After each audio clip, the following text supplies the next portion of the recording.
distinguished guests, industry representatives present, and ladies and gentlemen, good morning. Good morning.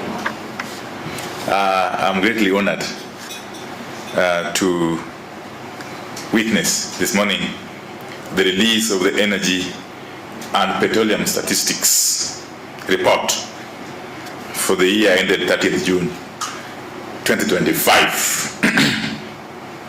This report, you'll agree with me, tells the story of the progress we are making across the energy sector and the interventions we must deploy with greater urgency as government to support various economic activities across Kenya. I appreciate in a very big way the remarks that have been made so far. They summarize the progressive strides we have made in our energy sector as a country. As a ministry, we are excited by all these developments. They bring us closer to the promise of providing universal access to energy and petroleum. In a few weeks, we shall be celebrating Mashujaa Day, as the DG had earlier on indicated. And this year's theme is Energy Matters.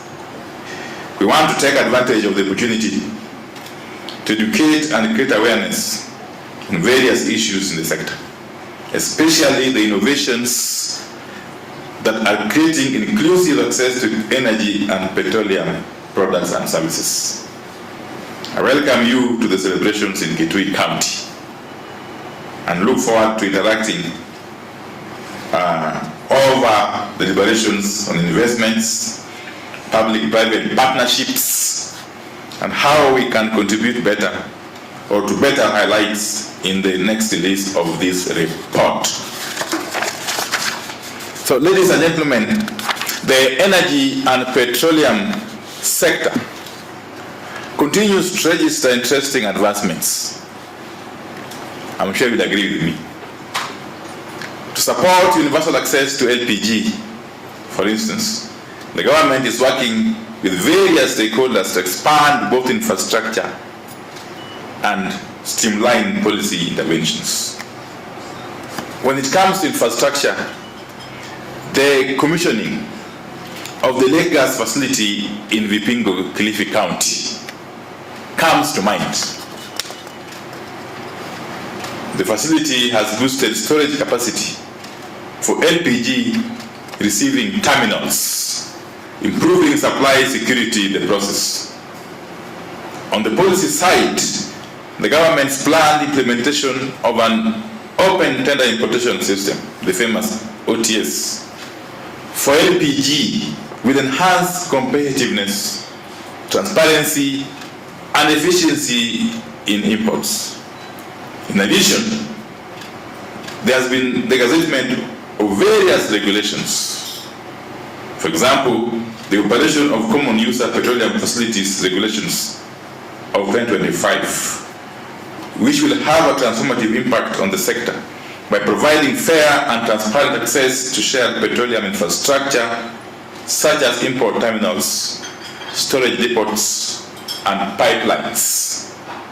These changes are set to bring more growth while guided by the National LPG Growth Strategy.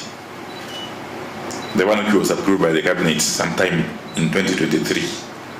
And that strategy prioritizes the adoption of LPG in public learning institutions, reticulation of LPG in households, and cylinder distribution to low-income households. The government's zero rating of LPG will continue to stimulate demand, particularly among households transitioning from traditional biomass fuels. So, ladies and gentlemen, the report that has been unveiled this morning shows that Kenya generated some 14,472 gigawatt hours of electricity in 2024-2025, marking a 5.76% increase from the previous financial year. Peak demand rose to a record 2,316 megawatts. That is an increase of 6.4% from the year before, indicating increased demand for electricity. In this regard, I would like to encourage manufacturers and industries represented here to take advantage of initiatives put in place so far to ensure that we have responsible use of electricity, especially from the national grid. This means adopting the energy management regulations gazetted in February this year to promote energy efficiency among facilities with an energy consumption threshold of at least 180,000 kilowatt hours. These regulations, if adhered to, will contribute to savings in energy bills and more reliable power in the country by minimizing wastage.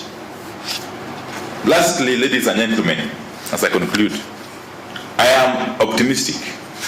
Indeed, I remain optimistic about where we are heading.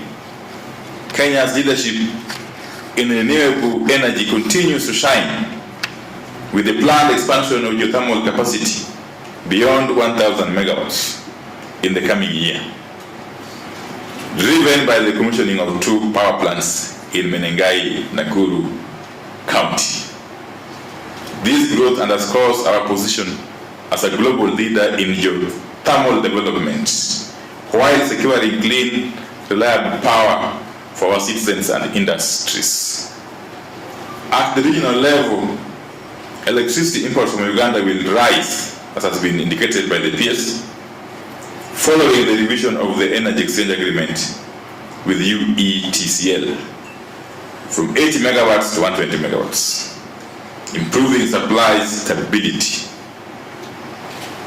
Even more transformative is the commencement of wheeling power between Ethiopia and Tanzania through Kenya's grid in the financial year 2025-2026, a milestone in operationalizing the Eastern Africa Power Pool. This enhances regional energy security and firmly establishes Kenya as a strategic energy transit hub in the region. As I conclude, finally, I call upon you to ponder on the insights that have been shared here and what they mean to each of you. Thank you to EPRA for putting together this report and this event. Asanteni sana, Mwenyezi Mungu azidi kuwabariki.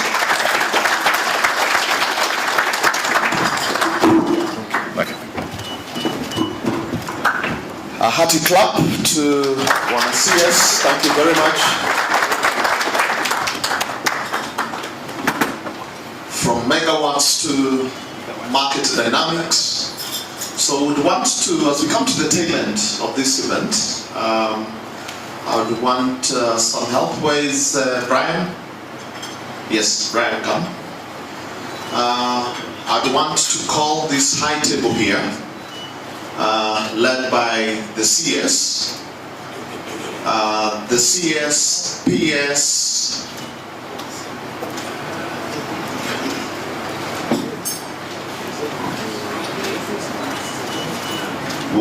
as we come to the tail end of the event, I would want to take this opportunity to invite the CS, the PS, the gentlemen really on this table to please come on